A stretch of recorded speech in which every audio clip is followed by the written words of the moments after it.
So welcome and thank you for joining us tonight. We are going to learn about restorative justice in our community, which we're very excited about. And this event is sponsored by the League of Women Voters of Johnson County. We as an organization can use your time, your talents, and your financial support. If you haven't yet joined, I will share my screen in a minute with our membership link.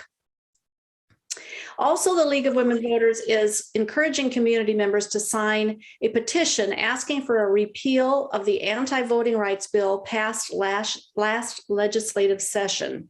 This can easily be done online, and I have a link also for you to click on and then can sign right online. So if you could take a minute when I share my link so that you can open your browser to these two sites, then you will be able to go ahead and access the websites at some point. So I'm going to do that.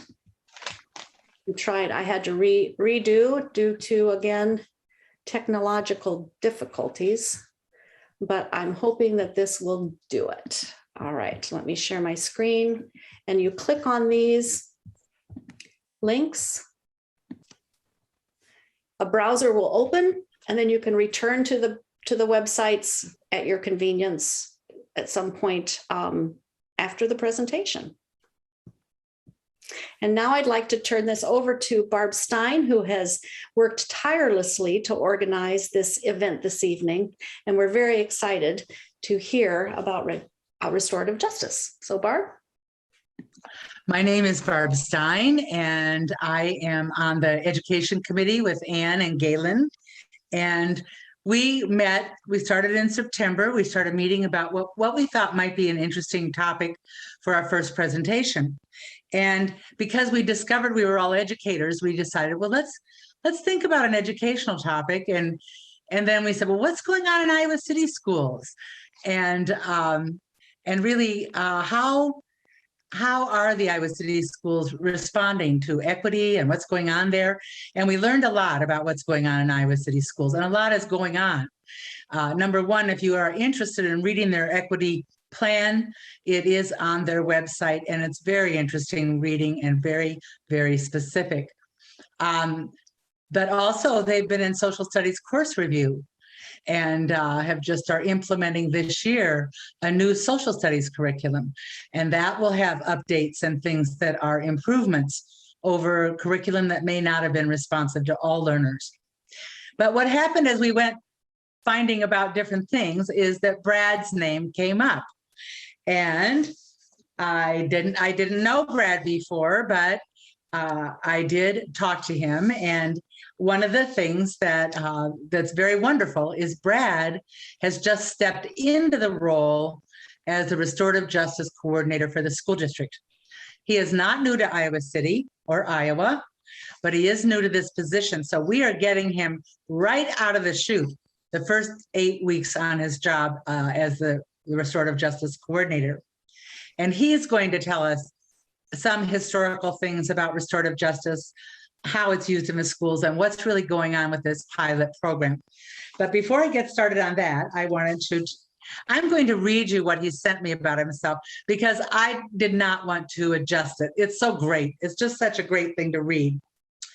He says, my name is Brad Kelly. My family and I moved to Iowa City 8 years ago from Oakland, California, but I'm a native Iowan. He lived in the Bay Area. He was a counselor and social worker for the unhoused. When we moved to Iowa, I spent 2 years as a stay-at-home dad to our 3 children, Cece, Rolla, and Timmy. While our children attended Longfellow Elementary, I volunteered at the school and was a member of the PTA and the district parent organization, DPO, where I served as president.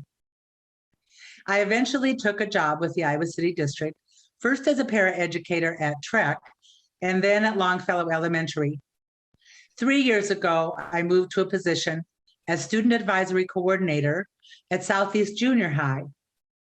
This September, I was brought on as the Restorative Justice Coordinator for the Iowa City School District. The most gratifying part of my career in community service has been witnessing the accomplishments of those I've worked with and their growth and success along the way. And I think we're lucky to have him because you can tell he's had a wide range of experiences with all kinds of people and 3 of his own children. And he's been in the schools to see what goes on there.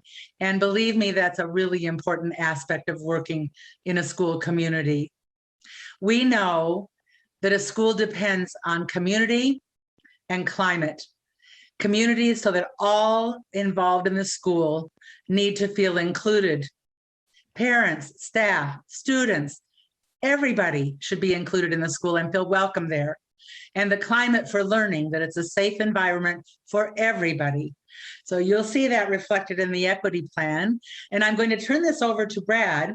The name of the program tonight is Restorative Justice, a pilot project to address equity in the Iowa City Community School District. Mind you, this has just launched. I mean, he has really just gotten it going. So we're right there at the beginning. If you have questions, please write them in the chat and we'll monitor the chat and we will leave time for questions for sure. That's very important to Brad. And you are all muted and are to stay muted so we can really hear him well. So any ways you want to communicate with, please put it in the chat and Ann will see it.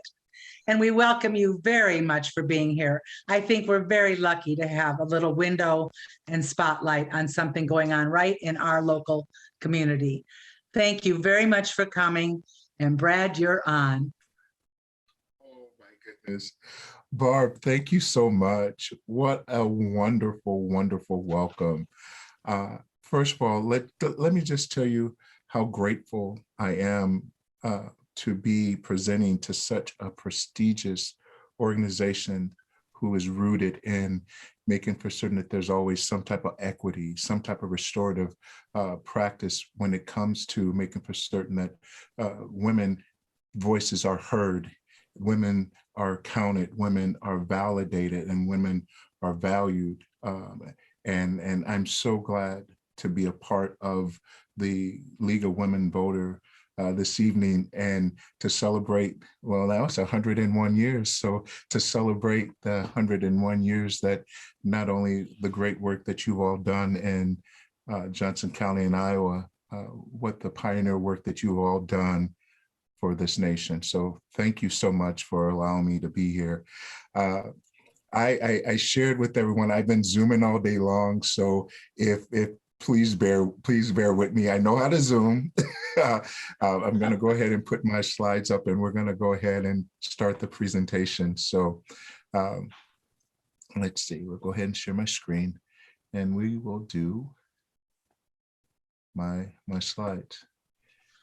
All right, here we go. All right. Move this over here.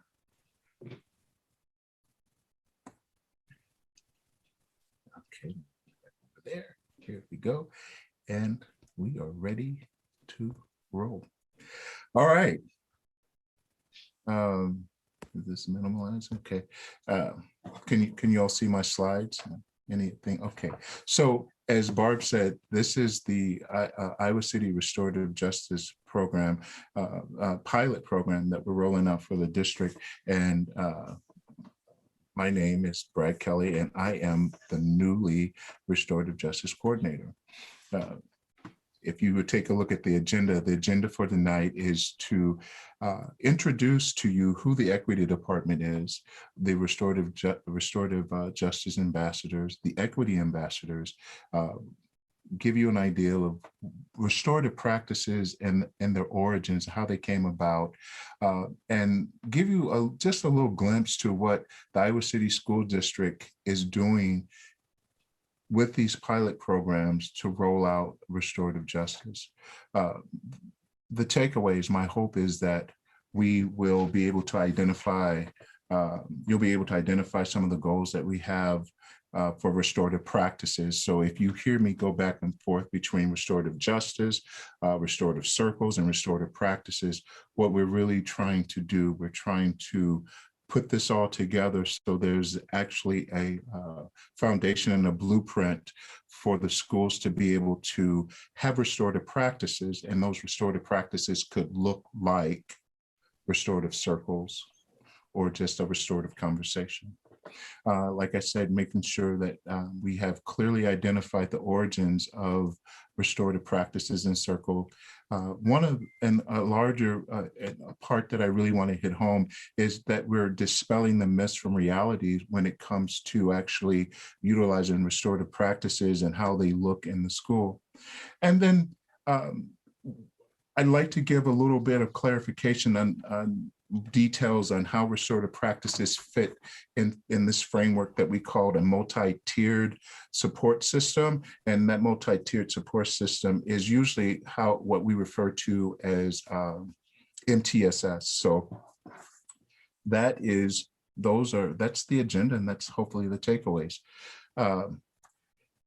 Barb had mentioned that I'm new in my role, and in my role in my space, I have to acknowledge and highlight some of the wonderful people that I work with in the equity department. And those folks are here, they're listed on this page. The equity department, it consists of myself, Laura Gray. Laura Gray is actually the director of cultural responsiveness and diversity. Sharita Martin, she is the equity coordinator. Myself, Brett Kelly, new to my role, I'm the Restorative Justice Coordinator. We have Andrea Jane, who is just amazing. She does the restorative justice, the equity, and she does a lot of policy writing for the district to make for certain that we are in compliance with the state laws, and that we're also walking the walk and doing the talk. Fred Newell, brand new addition, and he has this awesome program called the LEAD program. And Carmen Guinegay, they have a fellowship where they have taken teachers and they put them in these fellowships as administrators. And Carmen comes to us from being a Spanish teacher at West and Liberty. Then we also have some other phenomenal equity representatives. Miss Cotman, who's just this amazing fourth grade teacher, but now, she's not a fourth grade teacher. I came about her in fourth grade, just amazing fourth grade teacher, who's now also a fellow who's learning and learning to be an administrator. And then we have Anna Austin, who's also just this amazing teacher at Southeast that I got the opportunity to know this year before I transitioned. That's the equity department team. And these are the people who are working with the department, especially myself, as we start to roll out the restorative justice practices that we have. Brian, Chelsea, Elizabeth, Lori, John, and Rick. Brian's at West, Chelsea's at Southeast, Elizabeth, she's at Southeast and City. And then Lori, she's the online teacher for the district, and John and Rick are also at West. And we do have some phenomenal external partners. Becky McCannon, she's actually the consultant that we were working with as we started to say, how do we roll out restorative practices for Iowa City? And Becky is based out of St. Paul, and she actually helped roll out their restorative practices many years ago. And then Annie Tucker, she's actually a mediator in the district, and she has so welcomed the practice of restorative circle and restorative justice that she too wants to partner with us, and she's going to help out a lot with bringing this to the families in the community.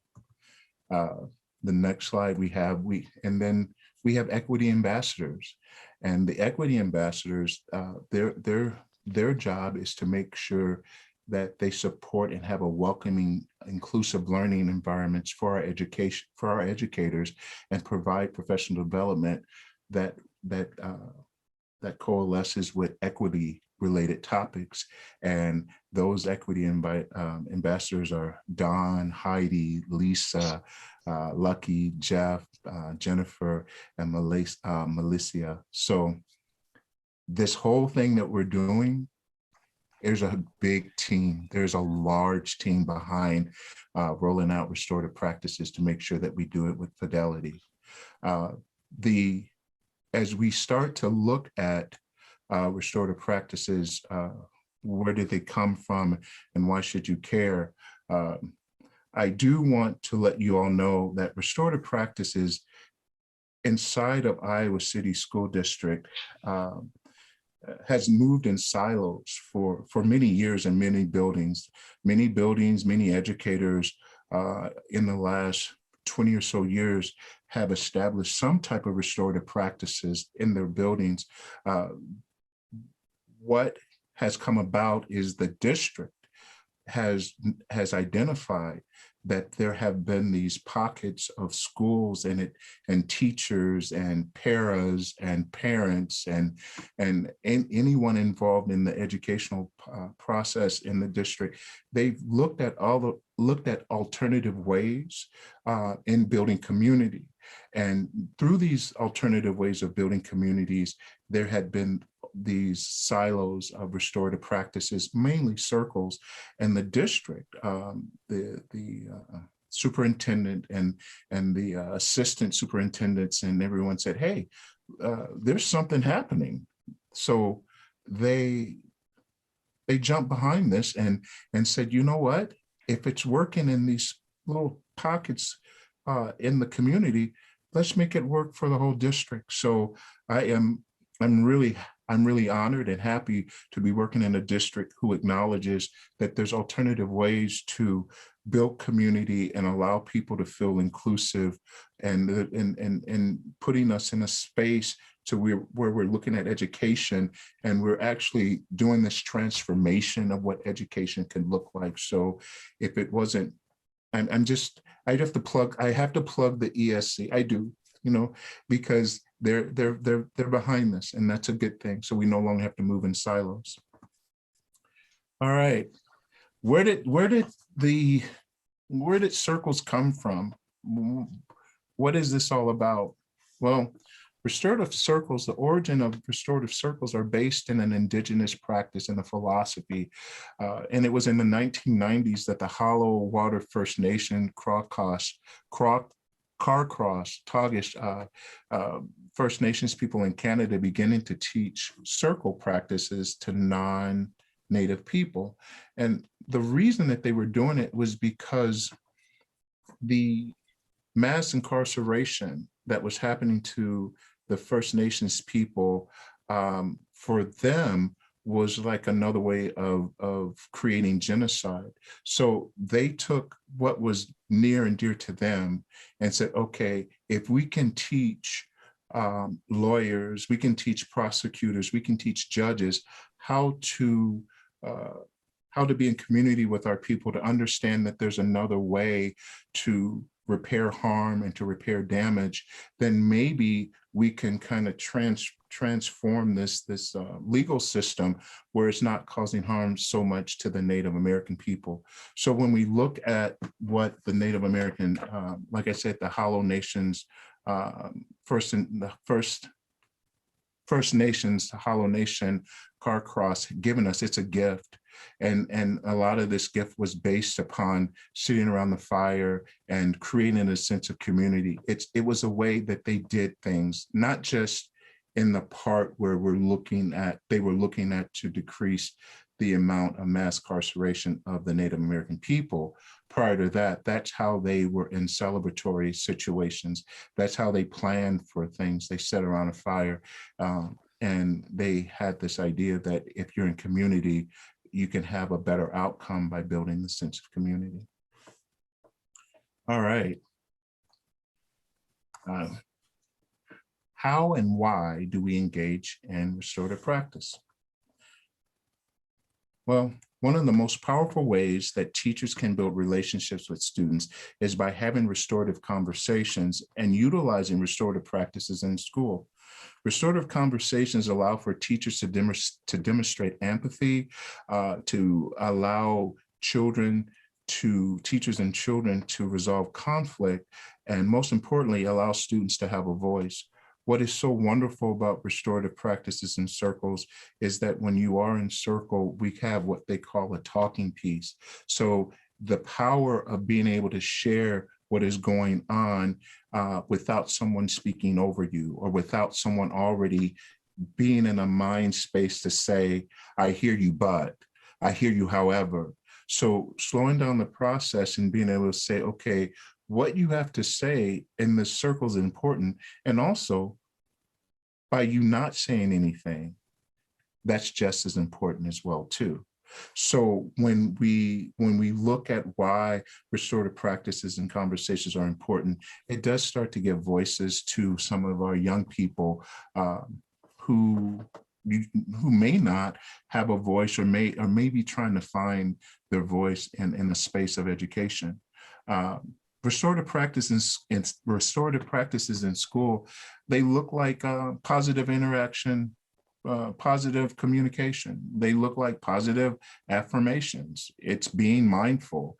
It's being in a space to say, I'm going to have these restorative questions, so we can have a restorative conversation. Also, it builds empathy, and it allows people to create a sense of team.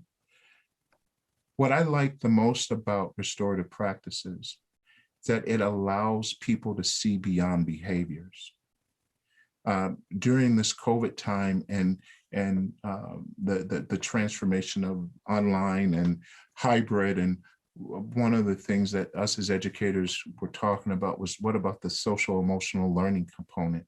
So when you do restorative practices, you allow yourself to be in that space to say, okay, how does this land socially, emotionally, and how do we push these young people past this experience of what their community has been with COVID and not seeing friends? So restorative practices is just so invaluable in just building community with young people and teachers. When we look at restorative practices, this is the part where we said the myth versus reality. What restorative practices, what it is, it's a First Nations principle. It's this opportunity to listen, to share. When we look at it from what I call that multi-tiered system of support, it allows for us to look at all of our students universally, look at them at that level of like, how do they feel? How do they fit in? Or how are we alienating them? Because as I go through the presentation, we'll talk more about that multi-tiered universal approach to being able to say, okay, well, if we just don't have to use it for punitive measures, because I think sometimes people will think, oh, let's have a restorative circle because this is another way to do discipline. It's no, restorative circles or restorative practices is another way to look at the behavior outside of the person. So then whatever that thing was that broke the sense of community, it allows it to heal, because we're not going to look at it from a punitive lens. I had a slide that said, if we all, it was like, you know how like when you go to the doctor and you have to look through the optical lens, and it's like you have like A at the top and the letters get smaller and smaller toward the bottom. There's this beautiful slide that has an eye for an eye, and at the very end, and if we do eye for eye, everybody would be blind when it comes to punishment. So you can't have this eye for an eye type of approach. And that's what restorative practice is. It isn't.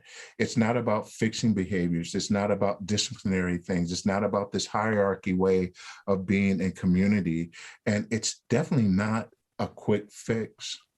And as we've been rolling out rolling this out it was 6, now it's 10 schools. We're looking at it and we're asking everybody to say, how can you roll this out in your schools with fidelity? What is it that you really need? Do you need circles? Do you need practices? Because if we're looking at restorative practice as another alternative to discipline, then this is just one of those things that people will check off the box and say, well, this didn't work. And it does work. It works so well when it's enriched, when it's entrenched and enrooted in the culture and the climate of how we do school and how we make people feel welcome in school. Restorative practices. Well, here's what our hope is. We're hoping that as we start to look at rolling out restorative practices, that it becomes a daily way of being in community, not just for teachers, not just for students. We're talking for parents, we're talking for PTA members, we're talking about anyone who's involved in the process of educating our young people, that whenever we look at being in community or we're being in school, that restorative practices is being utilized daily in the building in one form or fashion. And I keep going back to understanding that this is a gift from our First Nations people, and it is just a way to lift up voices. It's a way to be in community. It's a way to take the people who may be marginalized and give them voice. It will dismantle systems that we have in place that create this prison to pipeline type of mentality. I'm excited for circles. I mean, I think, like, when I think about circles and I think about my children, I think about, we've been circling because we sit at the dinner table and it's like, the talking piece is the bowl that passes around, because we're always having conversation about how the day was or how we could have been better community members. And sometimes that's that point to where when we sit in that space as family, I'm not daddy and they're not kids, we're in community. And so we even sometimes talk about some of the harms that we do to one another in that space. So I'm just so, circle to me is just so invaluable that once you start to understand that it's not this, it's just a way to build community. It's beautiful. I kind of sidetracked, but it's like within the next 5 years, we're hoping that by building the capacity and building, having these stakeholders in the community understand that circles is another way to do school, we can end the disproportionality with the student population that don't feel welcome, that don't feel safe, that don't feel included. We can build stronger relationships with students to help students and to be in that space, to be their authenticated selves when it comes to learning, and not looking at like one format of learning is for everyone. It's like, no, sometimes circling up to learn a lesson is a lot more powerful than teaching from a blackboard or a whiteboard or from the laptops or anything. And the biggest one is that we're hoping that in 5 years that we will have 50% of the staff in Iowa City school districts trained in Circle. Now, for some people, we're like, well, 50%, we're talking about teachers. No, we're talking staff, we're talking paraeducators, we're talking secretaries, we're talking custodial support, we're talking librarians, we're talking receptionists, because sometimes the people who are able to reach our young people are not always just the teachers who are teaching them. Their teaching manifests itself in many different ways. So if we can have this rolled out to the entire district in 5 years, we will be in a space to be able to say, we're looking at different ways for people to feel included, for people to learn, and for people to feel valued in the Iowa City School District. Restorative practice are the processes the proactive building healthy relationships and a sense of community that prevent and address the conflict of wrongdoing.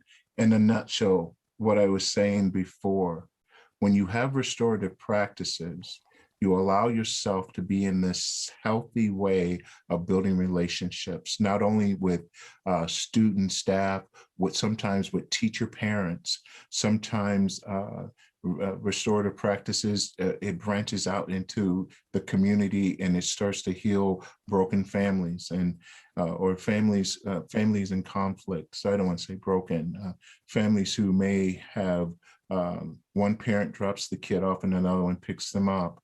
Restorative practices sometimes have a way of healing and allowing people to feel that we're still in community because the community revolves around our young person and their education and their well-being. What is Iowa City School District expecting of educators this year? Well, as I had mentioned before, this is what, when we look at a multi-tiered system of support, this is that MTSS tier structure. And on the bottom, you have this universal approach, services for everyone. I mean, that's 90% of the young people who come into the school. And then we have a tier 2 approach where it's like, okay, you target in some kids who may have a need that can't always be met in the general population. And then you have the tier 3 supports that are more specific to a child's needs and their growth and their development in the school system.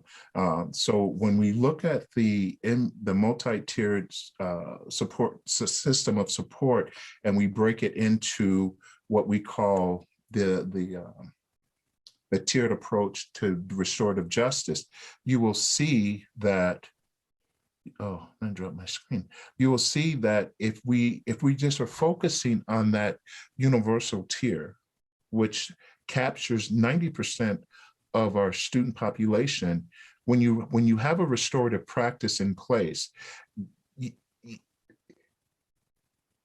that's just like everyday learning. It's effective language, it's fair processing, it's impromptu conversation, it's classroom responsiveness, it's just everything that when you look at education in a general ed type of atmosphere that teachers do, lesson planning, and morning meetings, celebratory things, just it doesn't require teachers to have a separate lesson plan or anything separate. It's already encompassing that universal tier.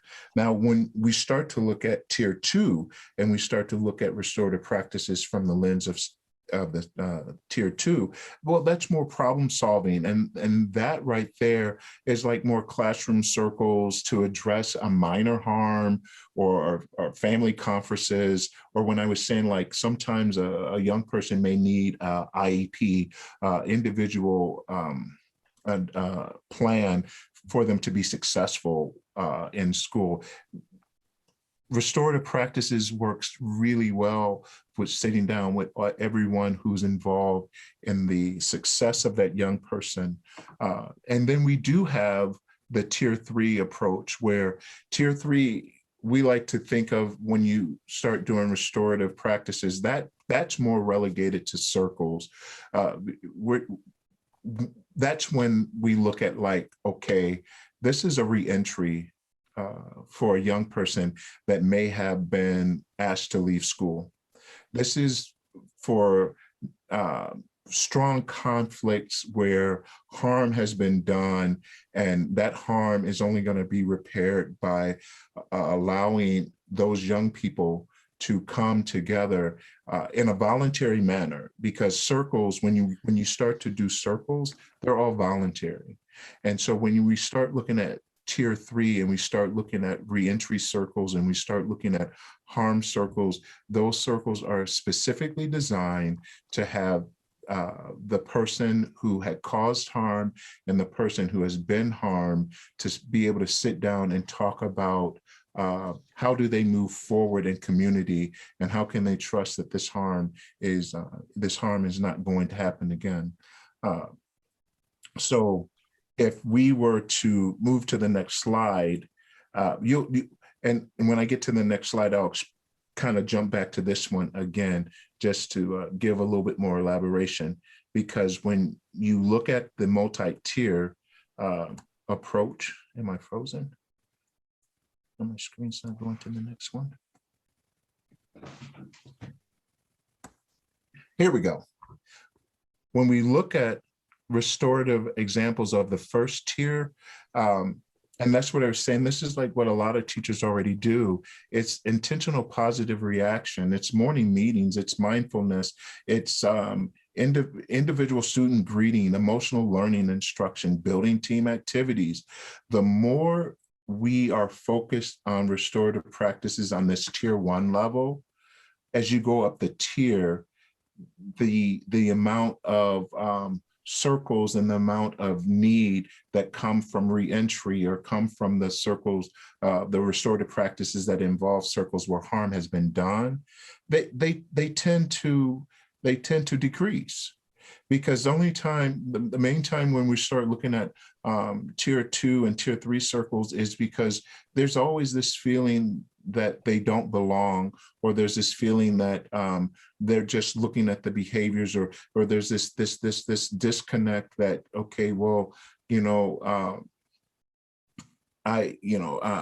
this is too hard, and there's no type of restorative conversation that may be had with these young people on this universal level, and then that's what escalates to sometimes to tier 2 and tier 3. So if we would take the approach to look at education from a tier 1 level and say, what are we doing every day to allow these young people to feel welcome and feel successful in the classroom? Well, you'll see over here on the left, these are just things, they're not even circles, they're just practices. And sometimes we tend to forget just smiling at someone, a young person, will allow for them to have an amazing day, or when we smile at each other. And then once you start to get into the circle aspect of tier 1, the circles are really simple. It's just a check-in. It's a celebration circle. It may be a learning circle. I know at one of the elementary schools, I got opportunity to go and visit with a 4th grade class, and 4th graders are just as busy as 4th graders can be. And we ended up having a circle about how to be in community when we have a substitute. And their face lit up when they sat in the circle and we talked about, what values do you think?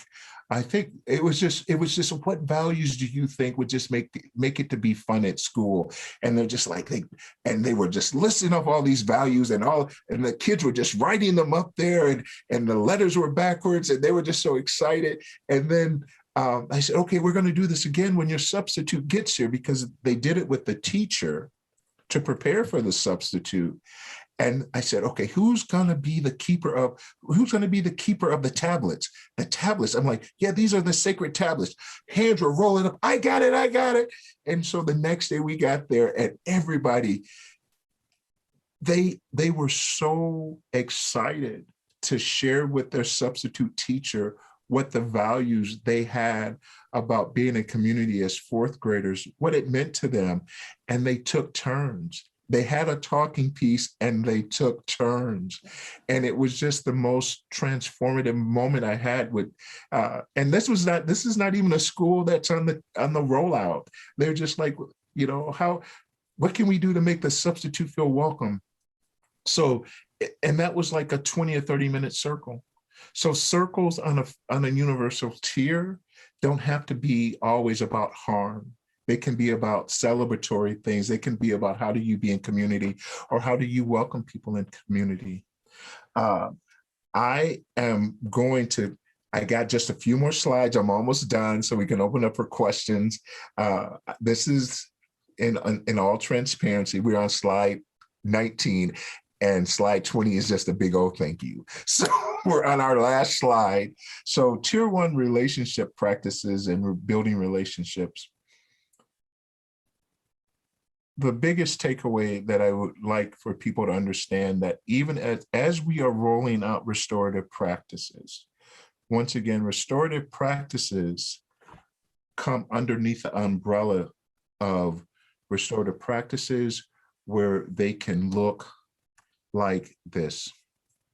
Restorative practice, questioning, asking what happened, what do you think, how do you feel, morning meetings, mindfulness. That's practice. And circles, if they're done on this level, tier 1, and they're done with fidelity, and they're done with empathy and compassion. When you sit and have circles with young people about check-in and how they're feeling and whose birthday it is, when you get to that space that you may have to have a circle, a tier 2 circle with a young person, they're prepared and they're ready to speak their truth. And you're ready to hear their truth. And you're utilizing circles as not a punitive way to be in community, but a positive way to say, how do we get back into community and how do we see beyond the behaviors? And with that, I thank you. I don't have anything else to add. So I'm ready for questions. And I just thank you all for allowing me the opportunity to talk about how Iowa City School District is rolling out restorative practices at our 10 schools. And hopefully in 5 years, and you'll be at a football game, or you'll be at the grocery store and you'll see a young person and they're like, I think they're circling up.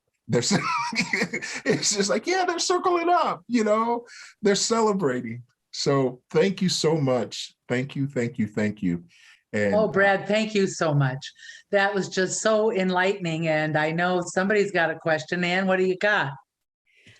I've got a question myself, but I also have one that came through the chat. And the one in the chat was really interested in how we communicate the community or educate the community. This is one of the efforts that we're trying to fulfill, but there was an article in the Press Citizen today that seemed to imply that these restorative practices were used only for disciplinary purposes. So how do we help the community understand the far-reaching effects of community circles rather than just something that's pulled out when there's a problem? So do you have plans for the way that you will help the community understand this practice? Thank you for that question. Thank you, Ann, or thank you for proposing that question. And yes, we do. That's exactly why when we put together the restorative justice team, on one of the slides, we had Annie Tucker. Now, Annie Tucker is a community member outside of the school district. She has no kids in the district. She is just a community person in the community who is going to help us spread this through the community, that when we're looking at restorative practices and restorative justice, that we're not looking at it as an alternative to being a disciplinary thing. And that has been a strong message that we've given to the schools who have been a part of the pilot program. And I guess I should say that the pilot program right now is all administrators. So who we are reaching and talking with and building this program up are principals and assistant principals in the building. And they have been charged with sitting through 2 days worth of circles and coming up with plans and how they want to implement restorative practices in their building. And it has been so well received, and their eyes have been open. It's like, how do we bring this back to the building and let the building understand that restorative practices is not just another form of a punitive measure. So that we we are definitely working on that with our community partners. And I can tell you that the administrators who have gone through the training, they fully grasp that understanding that restorative practices is not, that's not how we're going to use it moving forward. Thank you. Another question is somewhat related, and that is that this restorative circles do seem somewhat dependent on the person who is facilitating, the teachers. So what is the plan for helping to train teachers in order to be effective facilitators of the circle? Because the questions you ask and the way that you build that community really is, is going to take some training.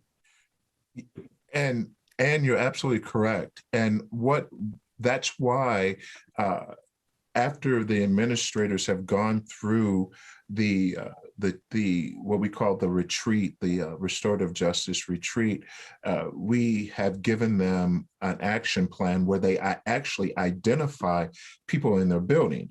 And when we say identify, sometimes it's not always teachers. So what we're trying to do, we're trying to build capacity by identifying people in addition to teachers. It could be the para, it could be the secretary, it could be the custodian person.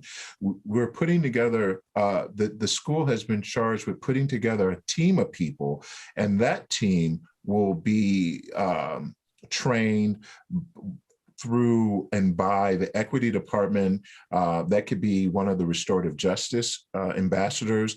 That person can be myself. That person could be Sharita Martin, or it could even be Laura Gray, Ms. Cotman. We have a team of people who are charged with training and developing the identified people in the school, so then they too can do these restorative practices, not only with fidelity, yet while building capacity, because we are very much aware that teachers are not the only people that move in and out and through our young people's lives. So we have to look at who are we putting on this team, and how are we rolling that out? So once again, if one of the schools that had gone through the training with us identify 15 people, that's an amazing amount of people to start training, to start rolling out restorative practices in the building. So then slowly but surely, when we say in 5 years, 50% of the school district, that's a lot more than teachers. Mm-hmm. That's that's community members. Mm-hmm. That's building capacity right there. Yeah. Yeah. All right.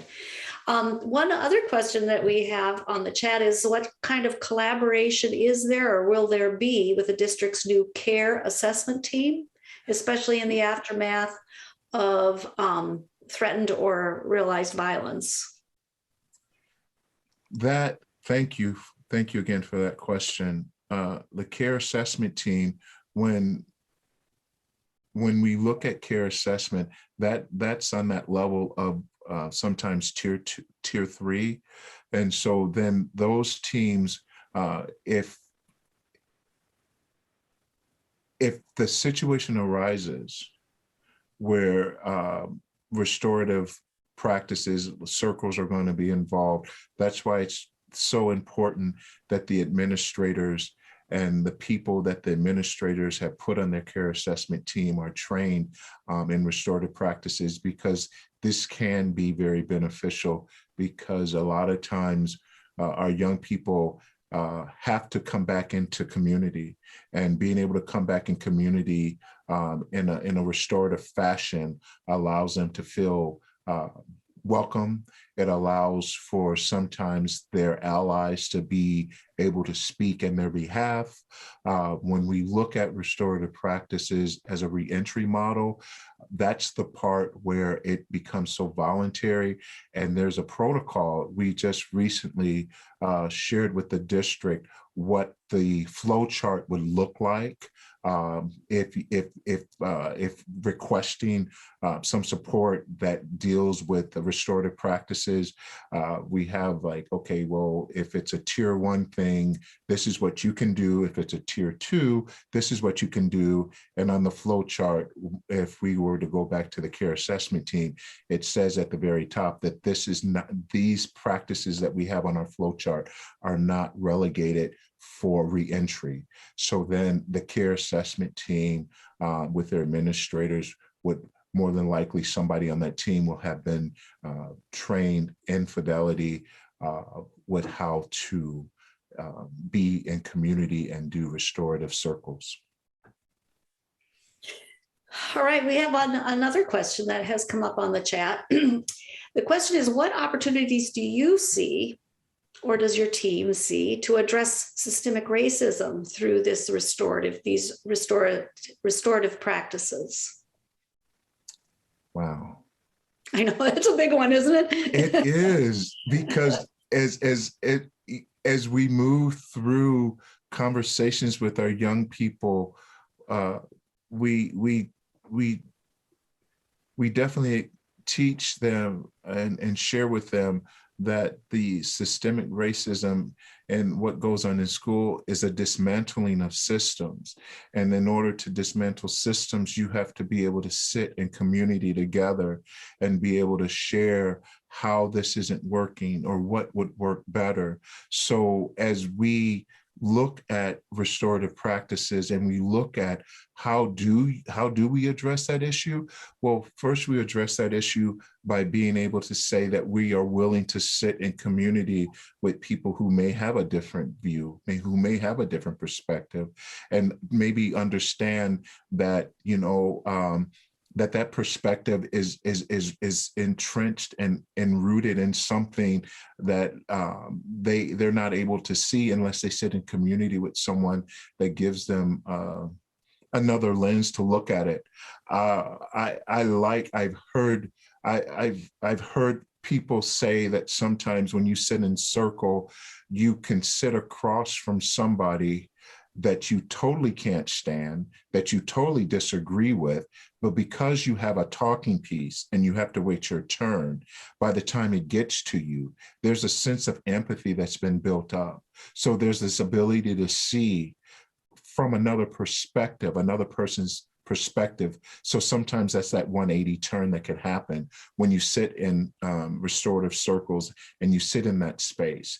And that's how one goes about addressing the disproportionalities and then the marginalization of brown and Black, queer identified, trans kids.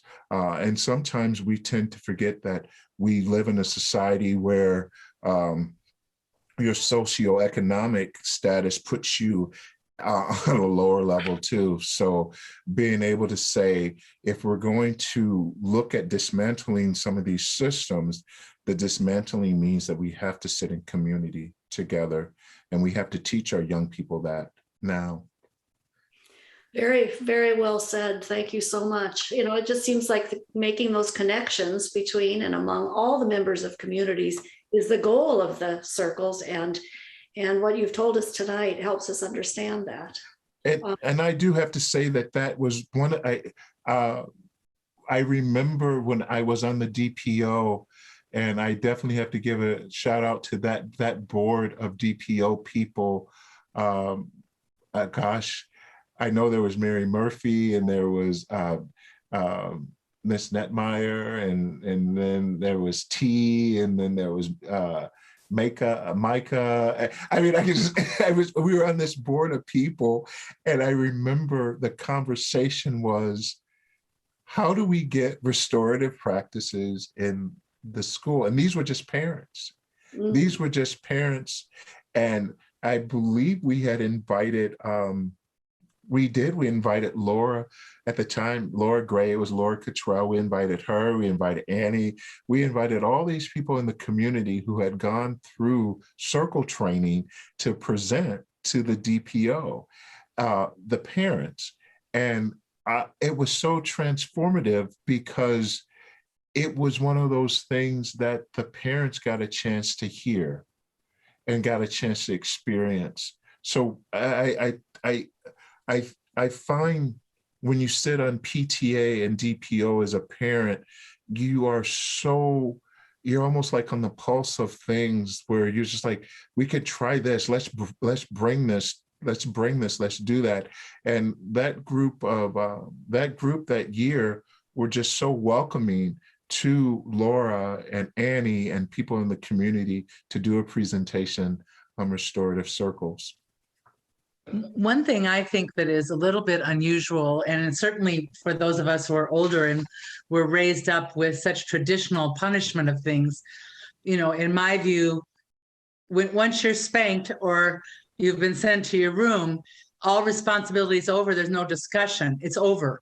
So you don't have to really change your behavior. You just don't want to do that maybe the next time so much. But this is very different about taking responsibility for yourself and your group. Mm-hmm. who you're sitting with and so on. So I really value that. I think that for all of us, that's an interesting idea, that all people can be responsible for their behavior, but some people haven't had good models or haven't learned some good behaviors, and a group with modeling in it really helps. So I love to hear about this. I think it's just wonderful. And I think that we're all enriched to learn how it's going, and look forward to hearing more about it too. So. Oh, definitely. And I'm sure you will hear more about it, because as we roll out as we work with the 10 schools this year, that does not necessarily mean that we're not working with the other 19 schools. Oh, yeah. Because there's so many schools that we're not working with who are already utilizing some type of restorative practice. And they're even that much more excited, because I think by the time we get to them, they're going to be like, oh, we got this.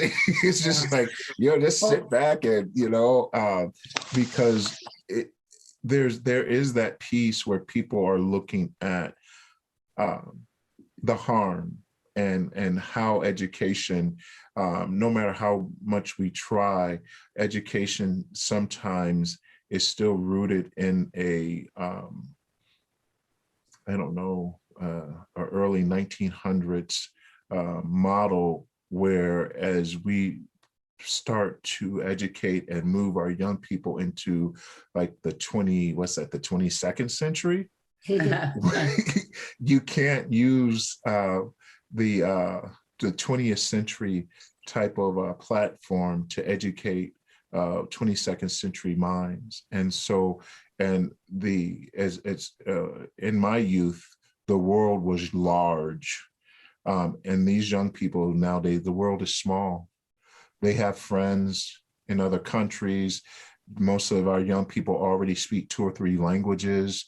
They understand that they have to be in community with one another, and they're able to appreciate the differences and value those differences and welcome those differences. So, and I strongly believe that when we look at having restorative practices, being just that core value of how we do school, how we celebrate, how we communicate, how we welcome, how we educate, and it's so contagious. And then we're looking at a better system, a better future, because our young people are not so quick to alienate. Yeah. Well, Brad, that's a great way to end tonight. And we thank you so much for an enlightening presentation. Hope we see you again. Good night, all. Thank you for coming. Thank you. Thank you very much.